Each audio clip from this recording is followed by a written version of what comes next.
Sud Radio, les clés d'une vie, 13h, 14h, Jacques Pessy. Sud Radio, les clés d'une vie, ce sont celles de mon invité que vous allez découvrir dans quelques instants. Vous avez entrepris des études scientifiques qui vous ont conduit à vivre des expériences physiques. Quand on vous parle de prise, vous ne pensez pas seulement au cinéma où vous espérez justement faire un tabac.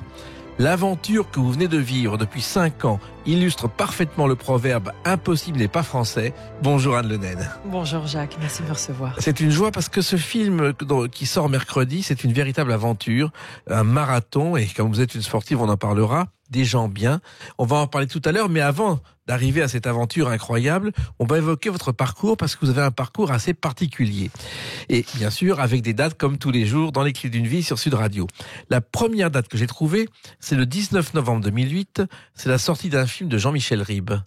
Musée haut, musée bas. Absolument, mon Dieu. Oui, c'est vrai. C'était, je crois que c'était ma première apparition. Je confirme. Oui, que Jean-Michel très gentiment m'avait laissé faire, où je faisais une vierge rousse. Je crois que j'avais une perruque rousse, oui, c'est ça. Oui, oui, absolument. Et comment êtes-vous arrivé là, Anne Le Naine ? Mon Dieu, votre émission est bien trop courte pour que je vous raconte. Non mais sur le film, j'avais compris.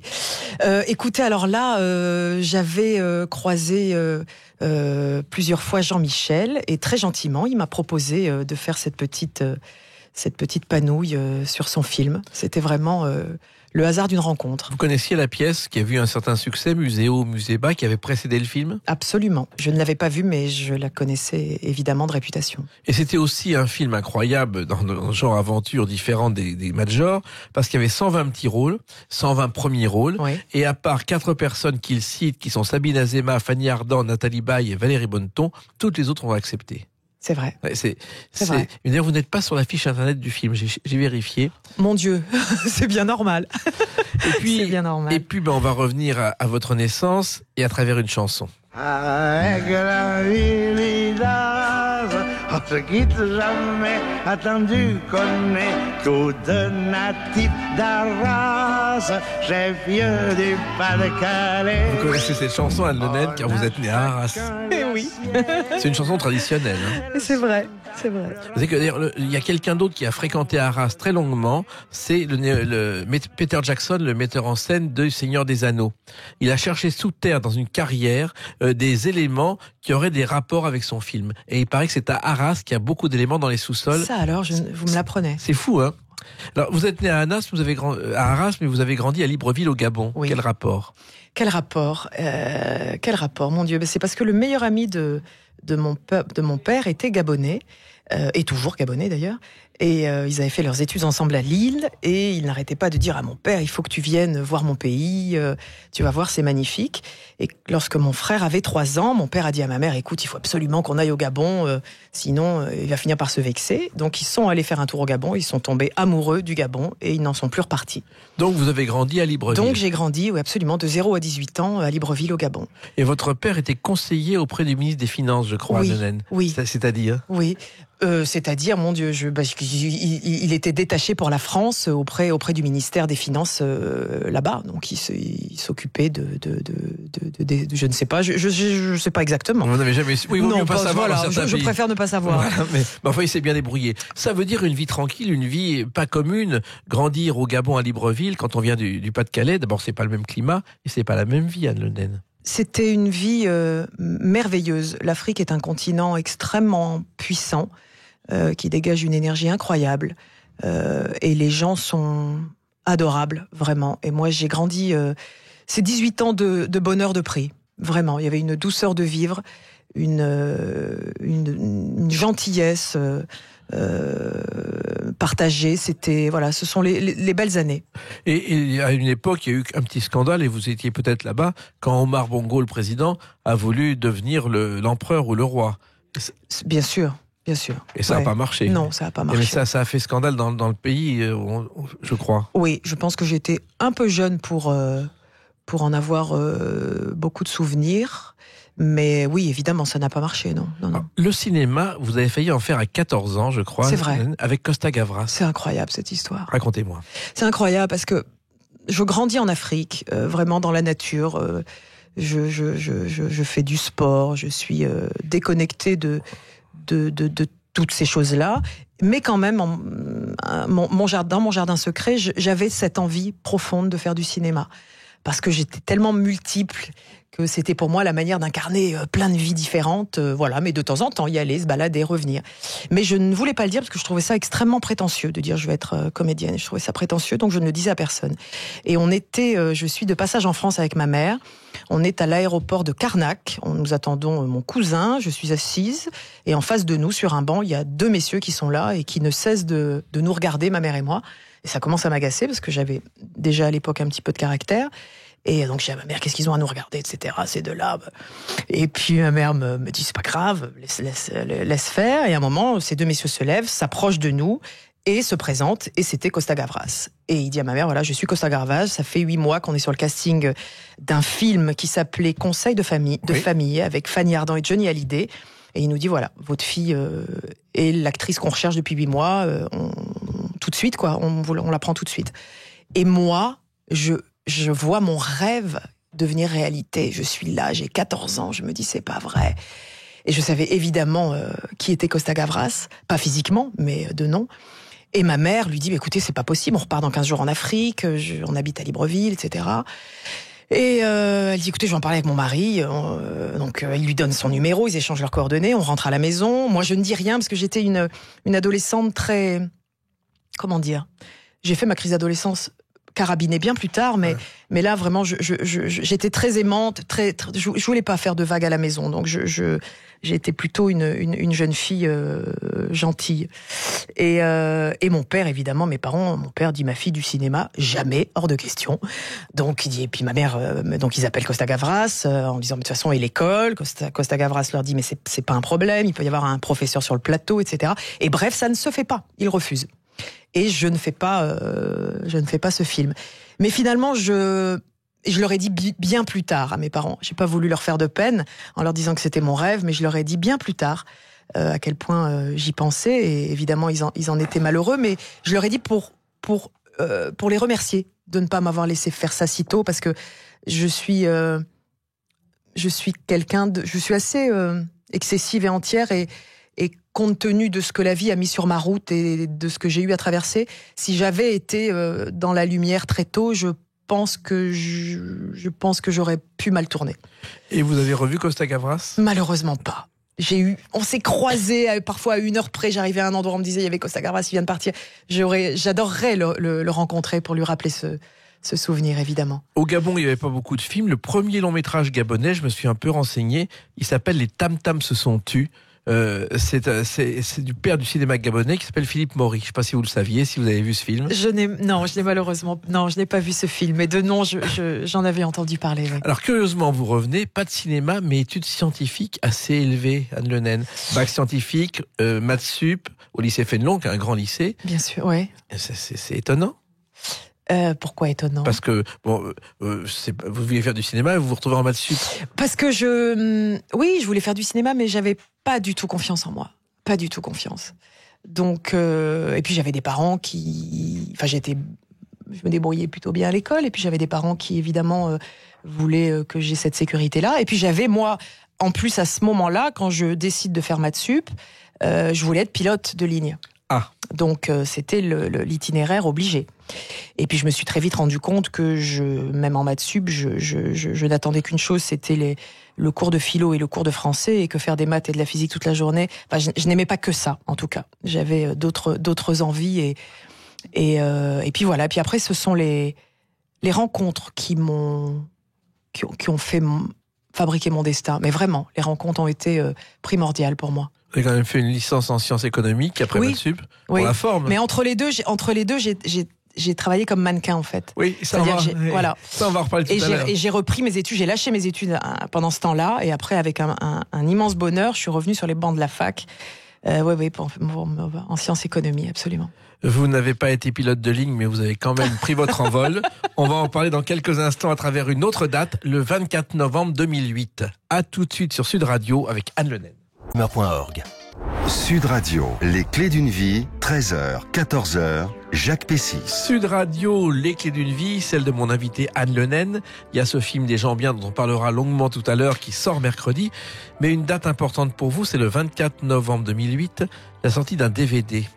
Ça vous dit quelque chose ? Oh, bien sûr. Petit kit de survie pour femmes urbaines. Bien sûr. Qu'est-ce que c'est ça ? Qu'est-ce que c'est ? Écoutez, c'est un DVD que j'ai fait avec 2 amis, avec Ngou Bunding, qui justement, puisqu'on en parlait, qui est gabonais. Oui. Et Christophe Saint-Agathe. Et c'est un DVD que j'avais voulu volontairement extrêmement girly sur la self-défense féminine. Oui. Parce qu'étant... Qu'est-ce que c'est girly, je sais pas. Féminin. D'accord. C'est-à-dire que, étant moi, ayant toujours été passionnée, attirée par les arts martiaux, et j'en ai fait depuis toute petite, j'ai toujours trouvé qu'en tant que femme, c'était très difficile de s'identifier, parce que on regarde un DVD de self-défense, on voit des gaillards costauds, et on se dit, bah oui, il est plein de muscles, comment je vais faire moi, en tant que femme, pour appliquer ces techniques, ou pour faire cet art martial ? Donc, dans mon DVD, je suis en talons de 12 cm et je me fais agresser toute la journée en montrant qu'on peut être féminine, en haut talons et savoir malgré tout se défendre. Alors, ce DVD, Anne Le Naine, est sorti en 2008, en un temps où les femmes agressées, c'était pas dans l'actualité. Vous avez été en avance sur votre temps. Oui, c'est vrai. C'est ce que je me dis aujourd'hui, qu'on était précurseur de quelque chose. Je sais. À l'époque, personne n'en parlait des femmes agressées. Nettement moins qu'aujourd'hui, en tout cas, oui. Alors, vous pratiquez quelque chose de particulier qui s'appelle le Krav Maga. Qu'est-ce que c'est, Anne Le Naine ? En fait, le Krav Maga, c'est comment dire, c'est le sport de défense à l'origine qui vient de l'armée israélienne. Oui, il a été mis au point en 64, je crois, par un certain Emil Lichtenfeld. Exactement. Et il a mis ça au point pour les combats des soldats. Voilà. Et il a créé ensuite une école, je crois.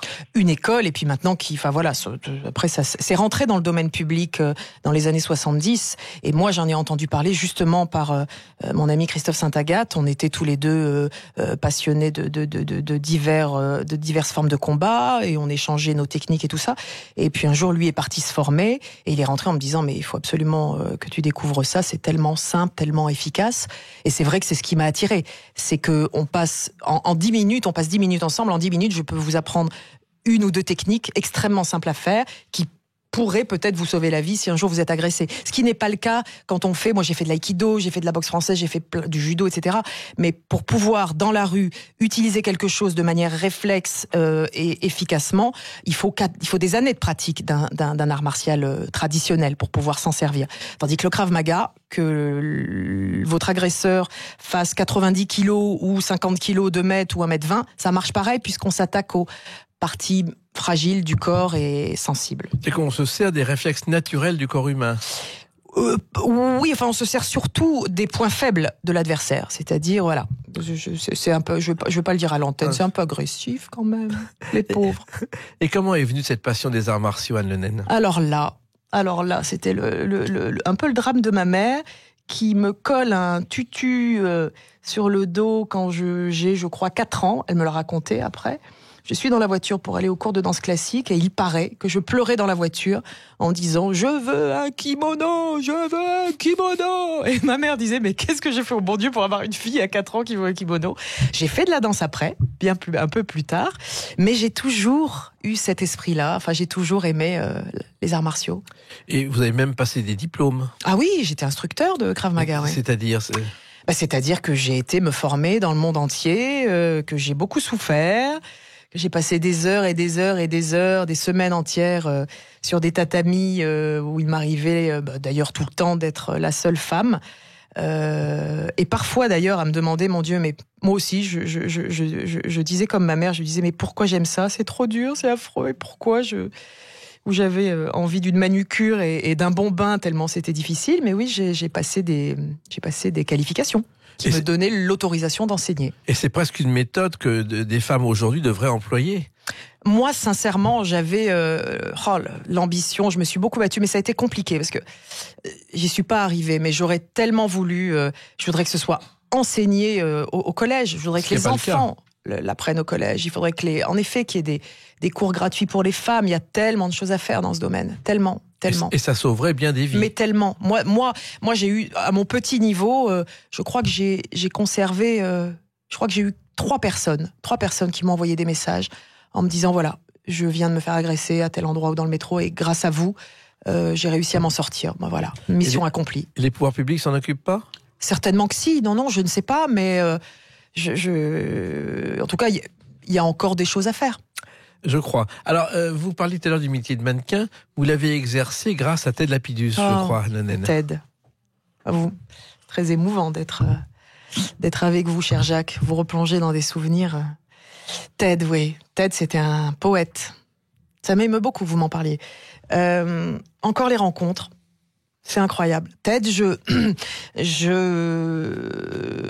en fait, je suis à Paris à l'époque. Je suis mannequin. Non, je suis pas mannequin, je dis n'importe quoi.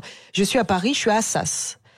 Et je prends l'avion pour aller rejoindre mes parents à Nice. Je suis dans l'avion et je suis très maigre à l'époque puisque j'ai fait de l'anorexie, de la boulimie. J'ai eu une période très, très compliquée à ce niveau-là quand j'étais entre 18 et 20 ans. Donc j'étais très maigre. Et je suis dans l'avion et il y a un monsieur, il y a l'allée qui nous sépare, il y a un monsieur à côté de moi qui est avec une dame, et puis à un moment, donc pareil, il me regarde, tout ça, discute, et puis à un moment, ce monsieur se penche vers moi et me dit, est-ce que vous êtes mannequin ? Évidemment, ma maigreur devait inspirer ça, comme je suis un peu grande, et moi, très fièrement, je lui dis, mais pas du tout, je suis étudiante, je suis pas mannequin, tout ça.